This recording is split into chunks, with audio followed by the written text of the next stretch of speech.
Okay, hello. Here we are for lesson 3. I don't know if you noticed, but in the reading for this week, the chapter 3 on connective tissue from Job's body opens with a quote from Mabel Todd's Thinking Body, which I did not plan, but I was pretty tickled by that. And just a note on the readings this week.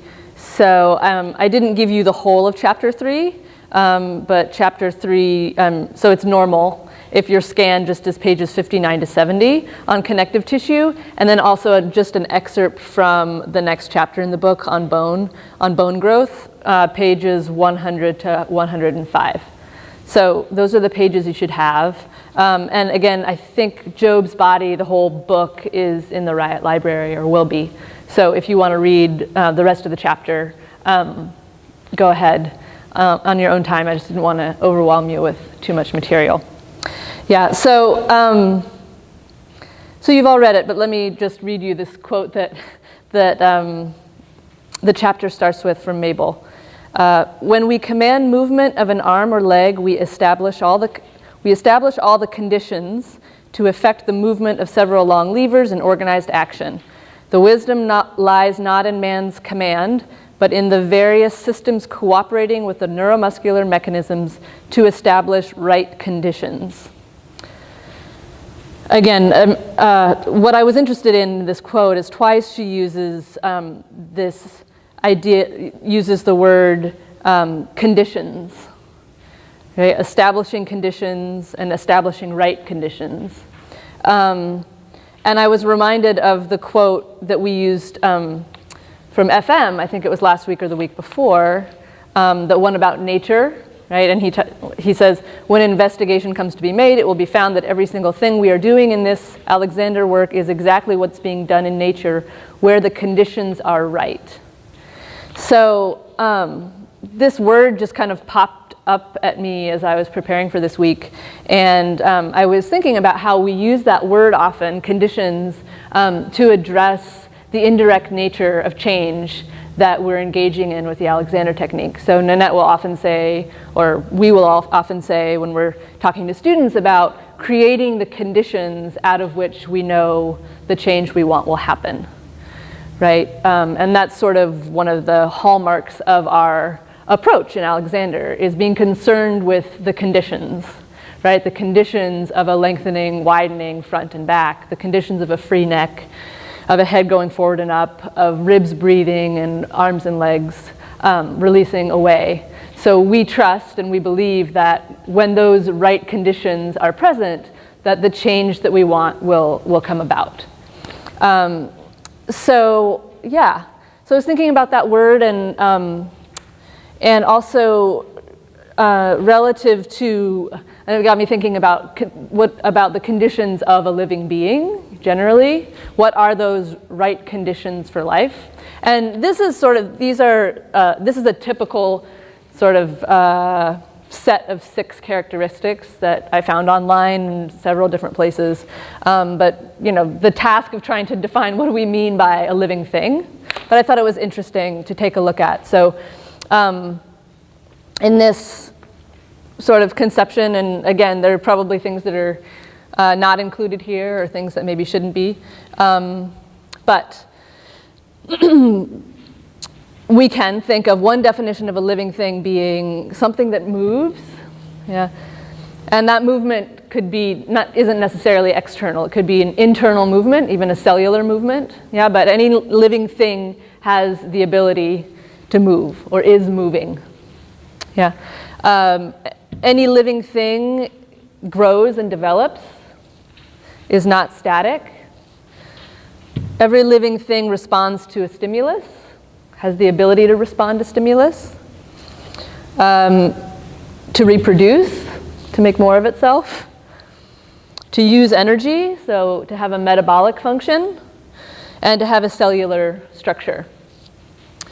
So what I kind of wanted to draw out from this list relative to the next sort of phase of talking about bones is this idea of continual, constant movement, growth, and development, right? So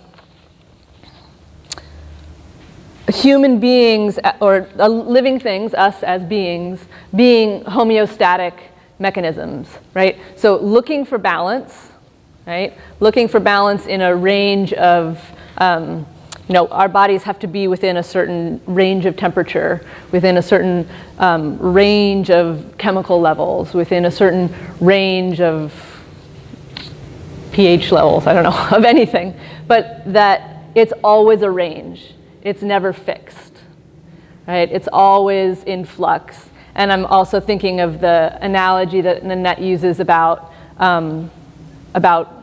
going up or going in an Alexander way, and how if a plane is on track or on route from New York to London, say, they're never really on track, heading directly from New York to London. It's always a little bit of this, a little bit of this, boop, boop, boop, boop, boop, yeah? Staying within the range. I like the image too of herding sheep, yeah? A little bit of this, no, a little bit more of this, yeah? With the goal being of staying in balance in this sort of dynamic state of homeostasis. So homeostasis is a dynamic balance, and that's the natural state, if you will, of being a living thing. This quote is from a guy, I cannot pronounce his name, Adalbert Kapandji. He wrote a book called The Physiology of the Joints, but I really like this. His definition of biomechanics. Biomechanics is a science that must consider the dimension of time, since living beings are four-dimensional, the fourth dimension being time, subject to continual change from birth to death. Once wear is no longer compensated for by ongoing renewal, we are engulfed in entropy. Yeah? Continual change from birth to death. And that once wear is no longer compensated for by renewal, we're engulfed in entropy. So, in other words, if we were to ever hit a state of perfect balance, if you will, we'd be dead. Right? To be alive is to be in a constant state of imbalance, if you will,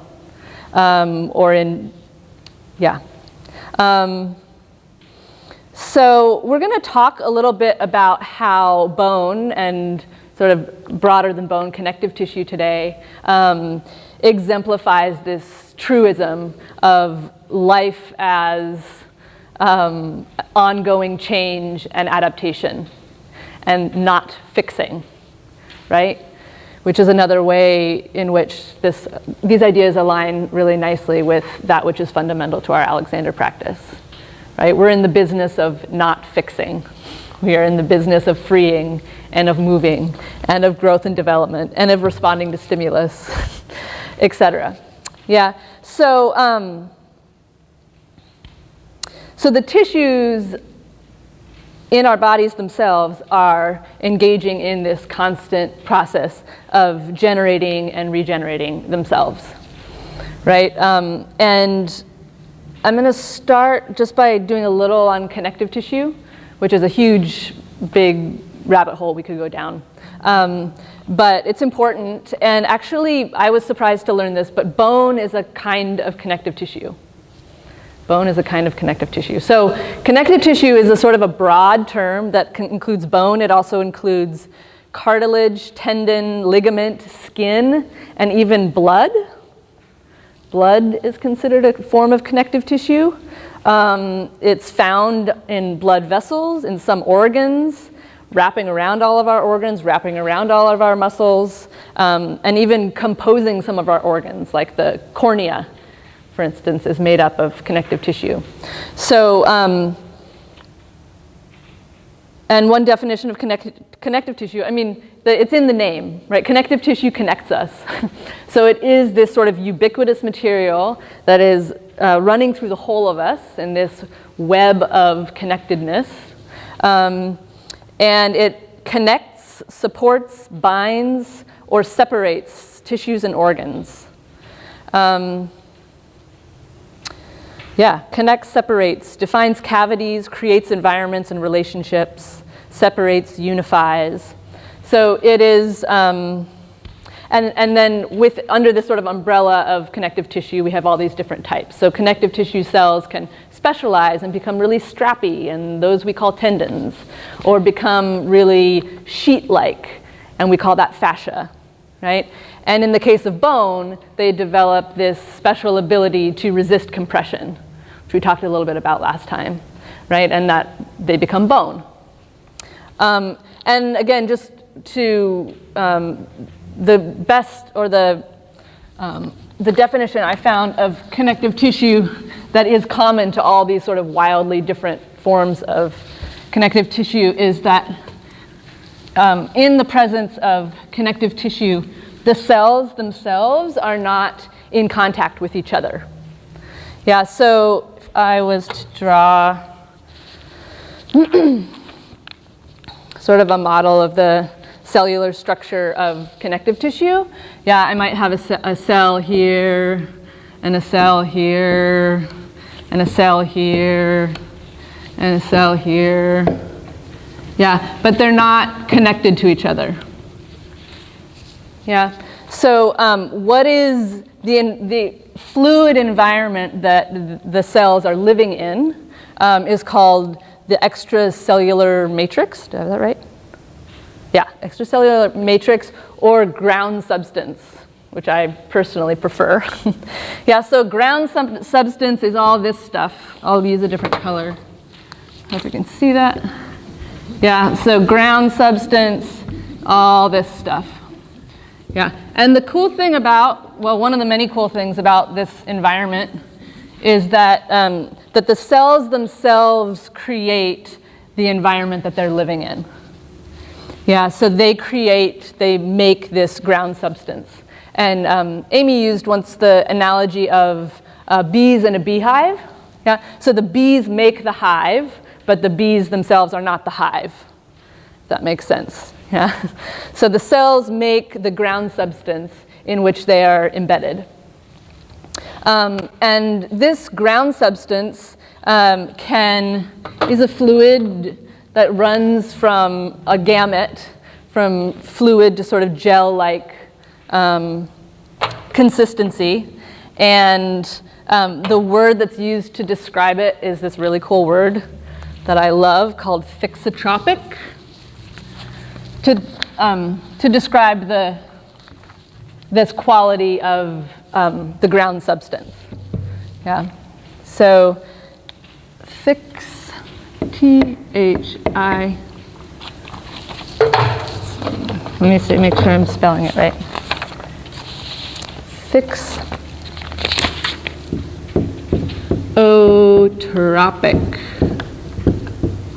Yeah. So when something is thixotropic, it has the ability to change the consistency of its viscousness, of its density. So ketchup is considered to be thixotropic, right? Because it can be really sticky and sort of gelatinous, and it can be really runny.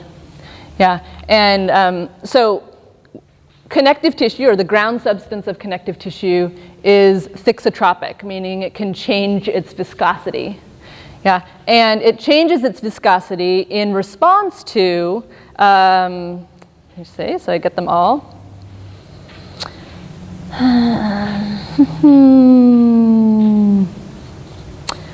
Agitation, yeah, heat, pressure, movement. Yeah, so again, if you're thinking of ketchup, and when you shake or agitate a bottle of ketchup, it decreases the viscosity of the substance. Yeah, or if you heat it up in the microwave, it gets more fluid. So our connective tissue has this ability under the conditions of agitation, heat, pressure, movement to get thicker or thinner. Yeah. So under those conditions, under those conditions that I described, agitation, heat, etc., it gets thinner. Yeah, in the presence of lack of movement or cooling, it will get more viscous, denser. Also, there's research being done that to prove how, and they think that this is true now, that also our intentions can change the viscousness of our connective tissue.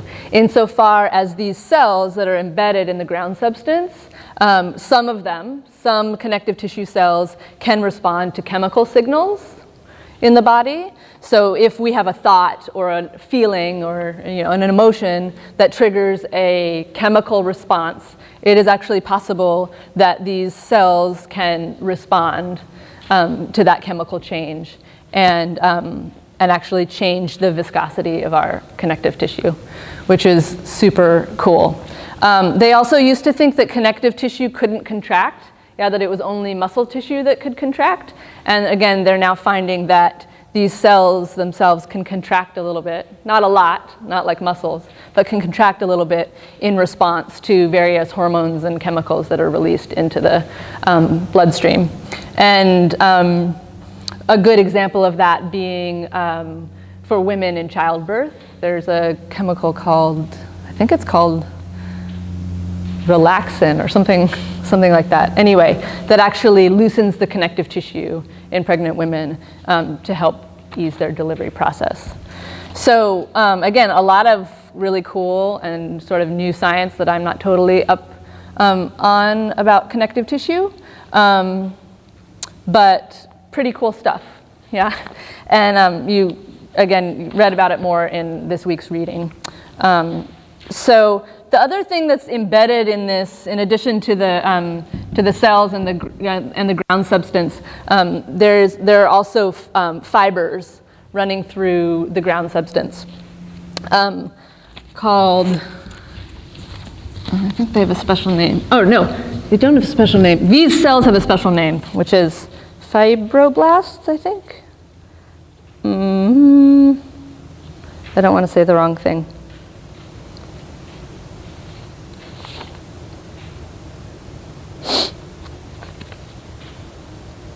I think it's fibroblasts, but I didn't write it down. It's in the reading for this week. So embedded in the ground substance with the cells are fibers. Yeah, the most common of which is collagen, but there's a bunch of different kinds of fibers.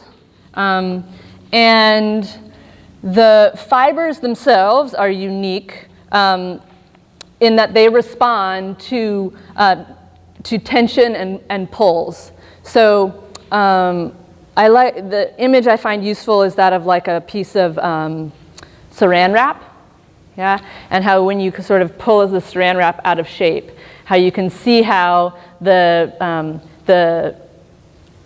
echo or the track of that pull gets embedded into the fabric of the saran wrap in such a way that when you release it, it doesn't quite spring back. Right? So it doesn't have that, it's responsive to tension and pulls the same way that muscle is, but it doesn't have that spring back quality that muscles have, whereas when you stretch a muscle and let it go, it springs back to its resting length. So connective tissue doesn't quite do that. Yeah, it responds to tension and pulls, but it doesn't lose its shape once that tension and pull is no longer. So in that way, connective tissue can serve to reinforce and support patterns and pathways that are in the body, so we don't have to recreate them every time we go to do a movement, which is sort of the good news and the bad news, right? Because connective tissue will regenerate itself to support whatever pathway or whatever movement sequence or pattern we're perpetuating. And it does change, it can change, but it's slower to change. Yeah, so the sort of history of our movement patterns and the history of our tensions and pulls lives in our connective tissue. Yeah, so it's not nearly so susceptible to quick change as muscle. Yeah, so the fibers of collagen or other connective tissue fibers that are running through the ground substance in response, again, to tension and pulls in the material, organize along the line of force. Yeah, so they'll You know, like when you have those little magnets and you hold a large magnet up and the magnets sort of go, yeah, and I'm not, that's not the noise I meant to make. But I meant to make a really cool, like, matrix sounding noise that, that suggests these little magnetic fibers lining up along the pole of that magnet. Yeah, so connective tissue fibers, like collagen, have the ability to do that, to organize together along a particular line of force. And they also then proliferate along that line. Yeah, so they, oh, I erased it, but they make more of themselves to support that line of force. And they stabilize and strengthen that line of force by binding together. Yeah, so the degree to which we're able to change the shape, I guess, of our connective tissue has something to do with the density of the fibers, how close together they are, right? So if we have a fiber here, and a fiber here, and a fiber here, and a fiber here, and a fiber here, yeah, you can see, and the rest in between is ground substance. There's more room to, there's more changeability possible in terms of what shape this piece of connective tissue could take. Whereas if they're closer together, you know, something more like this, yeah, it becomes harder to, or this sort of structure becomes harder to change. Yeah, more defined in this particular way. Yeah, so density and the direction, the organization of the fibers. So I just kind of drew these all in the same direction. But when the fibers are all running in the same direction, yeah. So they can run, or sorry, they don't have to run in the same direction, right? So they can also run this way. Yeah, they can run this way. And they can run this way.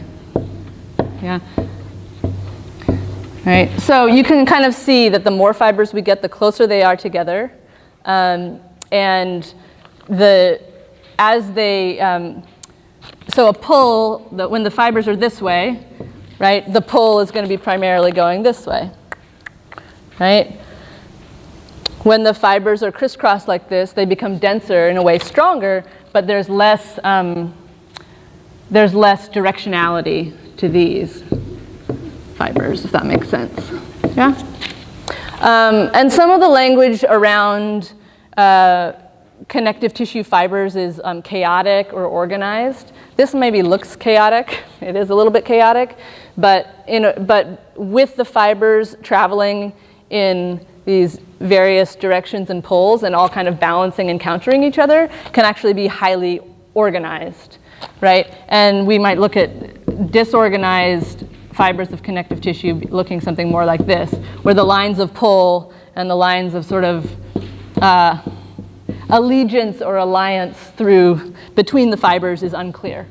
Yeah, and one example of chaotic or disorganized connective tissue is like scar tissue. Yeah, scar tissue.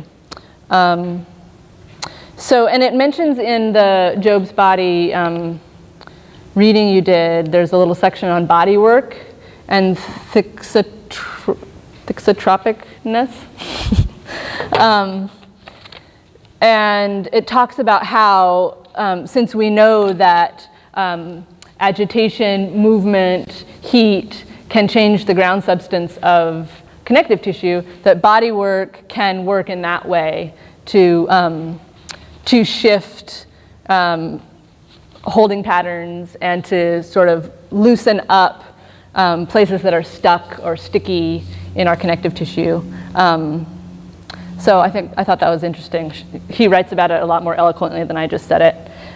But I think it's cool to think about when we're talking about what we're doing as Alexander teachers. One of the many things we're doing is with our touch and with the encouragement we're giving our students that we can actually affect change on this level of connective tissue. So I think that's pretty cool. And yeah.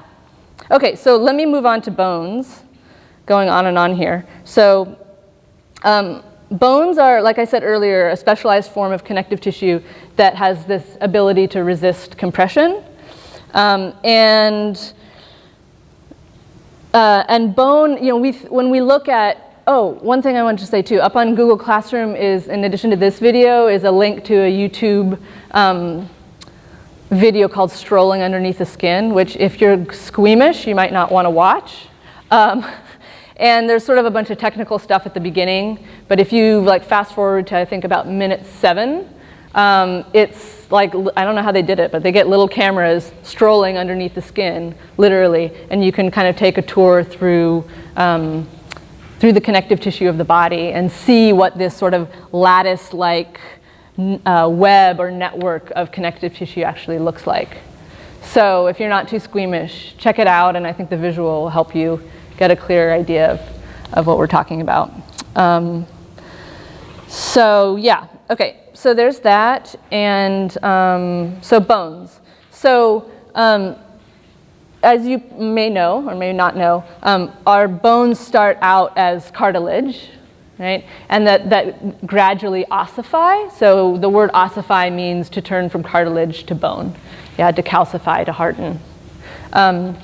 So when we're born, our bones are not bony as we know them to be now, or as adults. And there are different varying rates of ossification, which you can look up online when various bones ossify. The first one to ossify, interestingly, is the collarbone.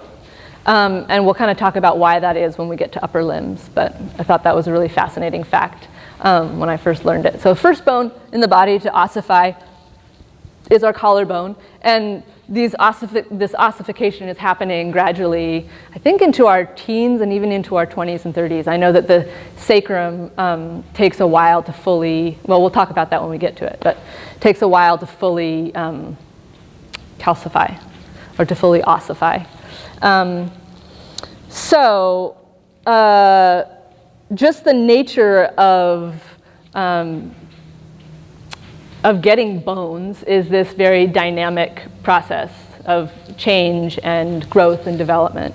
Yeah, and but even once our bones become ossified, right? So when we've gone from cartilage to bone, then our bones still need to grow as we get older, right?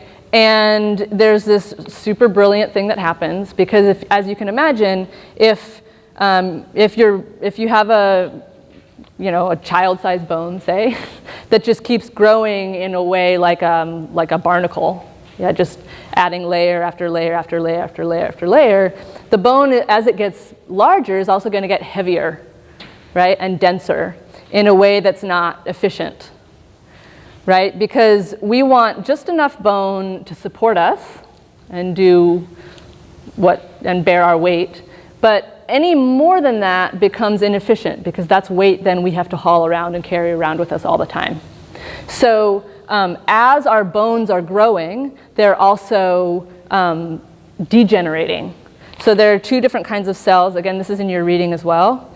But there are so osteoblasts, which is sort of a cool word. Osteo, whenever you hear osteo, refers to the bones. Yeah. So osteoblasts grow bone, right? And osteoclasts, with a C, dissolve bone tissue that we don't need anymore. So that our bones can get larger without getting disproportionately heavier. And this quote is from Job's Body, and I just liked it. The gradual growth of a bone is a precisely balanced process of deposition and destruction. And again, so sort of back to that dynamic balance idea that our bones themselves are engaged in dynamically balancing themselves on an ongoing basis. And I just love that, right? Because I think we think of bones as being, the dead bones that you see in a museum, right? Or that you see in a coffin or whatever. And really want to stress the point that that's what a bone looks like when it doesn't have blood and tissue and it's not part of our living body. But as long as our bones are inside our living bodies, they are very much living, changing, growing, generating and regenerating and dissolving bodies. Yeah, and I just think that's super cool. Right? Our bones are living. We have living bones. And what or how do bones grow in response to what? Right? In response to what kind of stimulus? And bones grow, which I think I alluded to earlier, bones grow in response to weight and force. Yeah, they sense pressure, the actual cells of the bones sense pressure, and they think, oh, that's where weight's traveling through. That's where I need to be really strong to support weight. And these osteoblasts actually send the message to build more bone, to grow more bone around where the pathway of weight, if you will, where the weight is traveling through the bone. So the bone cells themselves are growing and generating to support our movement and our support, which I just think is so awesome. So they respond to pressure and also to pulling, to lines of force. So we'll look later at the specifics of this, but just as a little preview, if we look at a vertebra, this is a bird's eye view of a vertebra. That's the body of your vertebra. And there's transverse process and spinous process. Don't have to remember that for now. Yeah, so if you're looking top down at a vertebra, right? This is the front of the vertebra. This is the back. So these little sticky outy things that stick out, that's represented by this. Yeah, and they stick out on the side too. Anyway, my whole point here is that these sticky outy parts are in response to muscles that are attaching and pulling on the bone. Right? And in response to that pull on the bone, of the muscle pulling on the bone, again, the bone says, oh gee, I better be pretty strong there because I'm getting a pretty strong tug. And in response to that tug of that muscle, it grows more dense and it grows denser to support the direction of that pull. Yeah, so by looking at a bone, you can tell, and this is the front of the spine where the weight is traveling through axially. So this is the part of our spine that's bearing that's primarily weight bearing. So you can see just from this schematic look at a vertebra where weight is traveling, yeah, where pressure is being experienced in the bone, and where pulling forces are being experienced in the bone, which is pretty cool. So on page, and you can see it, it's page 104 in the Job's Body reading for this week. Take a look at those pictures of bones because you can see